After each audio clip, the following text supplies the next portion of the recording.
جو لوگ نماز نہیں پڑھ سکتے سنتوں کے ساتھ تو ان کو بتایا تھا ہم نے دن رات میں تو ٹوٹل رکھتے 17 ہیں. تو اب رہا یہ مسئلہ کہ یہ جو حدیث میں 6 لوگوں پہ اللہ کی لعنت ہے اس میں تارک سنت کی بات آئی ہے، جو سنت کو ترک کرنے والا ہے.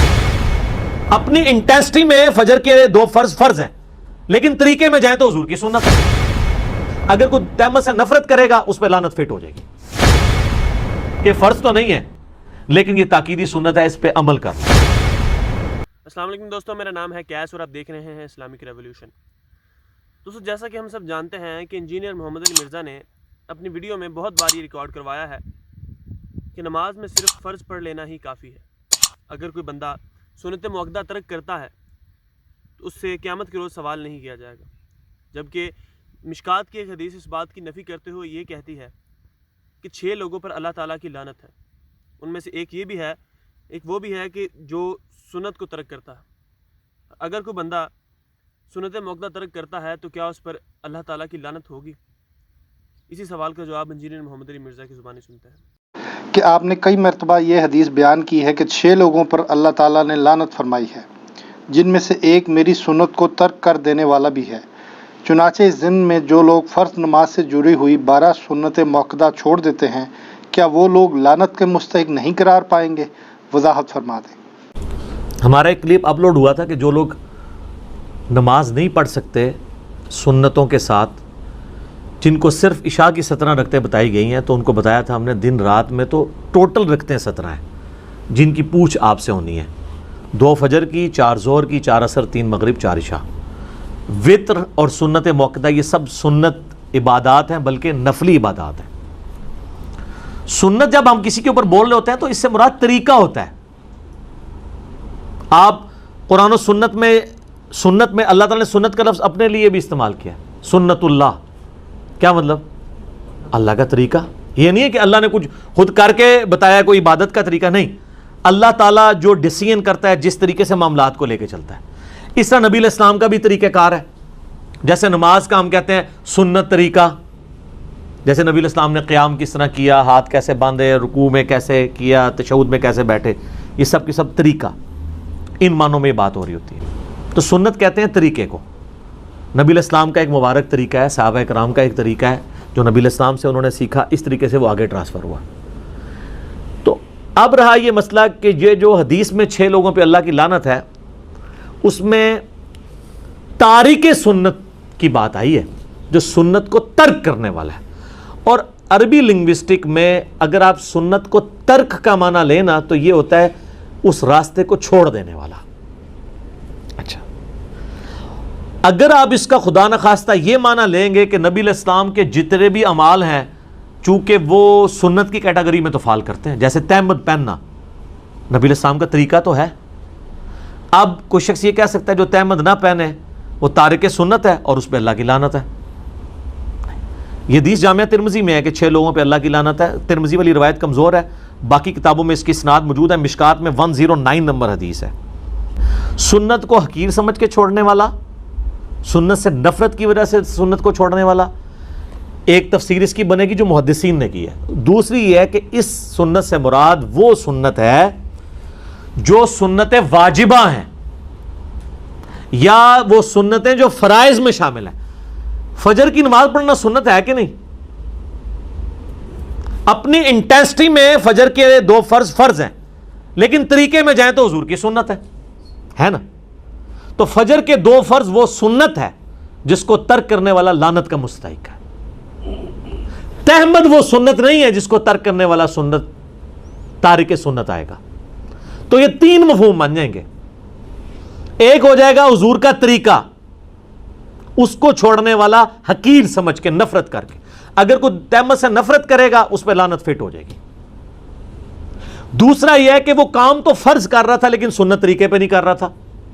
نبی علیہ السلام نے ایک نماز کا طریقہ تعلیم فرمایا ہے، جس طرح کہ صحیح بخاری میں آتا ہے سیدنا معاذ ابن جبل تھے یا حذیفہ ابن یمان تھے جنہوں نے ایک شخص کو دیکھا بڑا تیزی سے نماز پڑھ رہا تھا. حذیفہ ابن یمان. انہوں نے کہا تو اس طرح ہی نماز پڑھتا رہا تو اس طریقے پہ نہیں مرے گا جو محمد صلی اللہ علیہ وآلہ وسلم کو اللہ نے تعلیم فرمایا. نماز تو وہ پڑھ رہا تھا لیکن حضور کی طرح وہ سجدے اور رکوع نہیں کر رہا. تو دوسرا مفہوم یہ ہو گیا. نمبر 1 مفہوم کیا ہوا؟ سنت سے نفرت کرنے والا. نمبر 2، کام تو فرض کر رہا تھا لیکن سنت طریقے پہ نہیں کر رہا تھا، غلط طریقے پہ کر رہا ہے. ایک بندہ نماز میں ہاتھ سر پہ باندھنا شروع کر دے تو نماز تو وہ پڑھ رہا ہے لیکن سنت طریقے پہ نہیں، یہ کمر پہ باندھ لے. اور نمبر 3،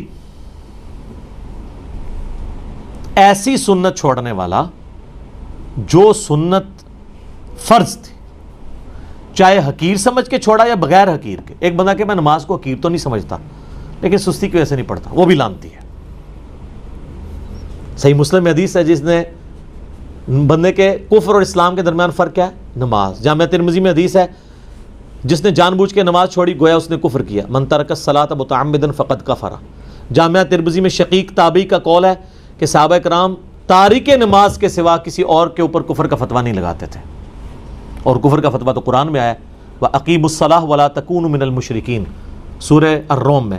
نماز کو قائم رکھو اور مشرکین میں سے نہ ہو جاؤ. تو 3 طرح سے لوگ سنت کے حوالے سے لعنت کے مستحق ہوں گے. نمبر 1، کسی سنت سے نفرت کی وجہ سے چھوڑ دیں حقیر سمجھ کے. نہیں بتا. دوسرا، فرض کام کر رہا تھا لیکن سنت طریقے پہ نہیں کر رہا تھا، وہ بھی لعنت کا مستحق. اور نمبر 3، وہ سنتیں جو حضور نے فرض کے طور پہ تعلیم فرمائی ہیں، دین میں ضروری جاری کی ہیں اور اس کے چھوڑنے پہ وعید بتائی ہے، اس کو چھوڑنے والا بھی لعنتی ہوگا. اب آ جائیں یہ فرض کی جو 12 سنتیں ہیں، کس ضعیف حدیث کے اندر صحیح تو ہی نہیں ہے یہ 12 سنتیں چھوڑنے والے کے اوپر حضور کی کوئی وعید موجود ہے؟ ہاں، اس کا تو اسلوب بھی بالکل ڈیفرنٹ ہے. بخاری و مسلم دونوں میں موجود ہے. نبی علیہ السلام نے فرمایا جو فرض کے سوا 12 رکعتیں قائم رکھے گا اللہ تعالیٰ اسے جنت میں محل عطا فرمائے گا. یہ ہے فضیلت. اب اس کو لے آئیں آپ نماز کے اندر جو سنتیں ہیں اس کے اندر کون سی وعید آئی ہوئی ہے؟ اس میں تو بخاری مسلم میں آتا ہے جو فرض کے علاوہ 12 رکعتیں پڑھ لے گا اسے جنت میں اللہ تعالیٰ محل دے گا. ایک فضیلت کی بات ہے. اور جو نہیں پڑھے گا ظاہر اسے نہیں ملے گا. That's all. فرض نماز کافی ہے. اور اس کو سپورٹی وہ حدیث جو ہم اکثر پیش کرتے ہیں، بخاری مسلم دونوں میں حدیث ہے. اہل نجد میں سے ایک اعرابی شخص نبی اسلام کی خدمت میں حاضر ہوا اور اس نے کہا یا رسول اللہ مجھے اسلام کے بارے میں بتائیں کیا ہے. تو آپ صلی اللہ علیہ وآلہ وسلم نے فرمایا کہ تم گواہی دو اس بات کی کہ اللہ کے سوا کوئی معبود نہیں، محمد صلی اللہ علیہ وآلہ وسلم اس کے رسول ہیں. اس کے بعد فرض نماز کو قائم رکھو. اس نے آگے سے پوچھا صرف فرض کو؟ آپ فرمایا الا یہ کہ تم نفل نماز بھی پڑھ لو.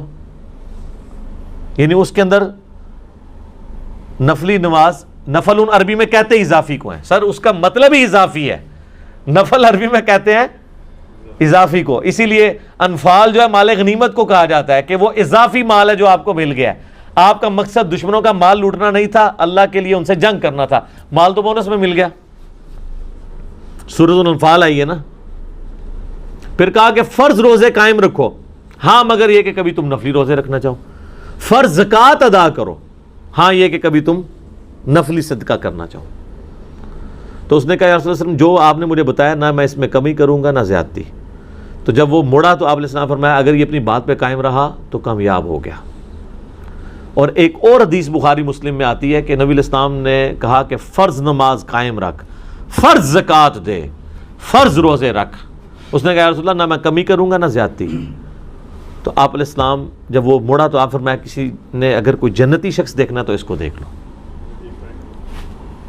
تو فرض نماز تھی. فرض نماز تو وہی ہے جسے عموماً فرض نماز کہا جاتا ہے.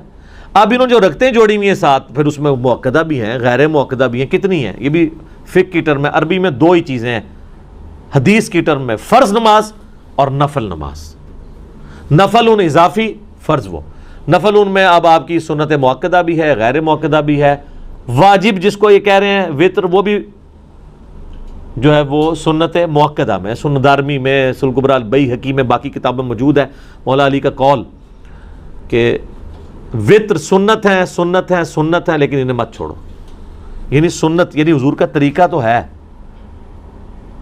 اور اس اعتبار سے وہ کہہ رہے ہیں یہ سنت کی کیٹیگری میں فال کرتا ہے اپنی انٹینسٹی کے مطابق، تو اسے مت چھوڑنا.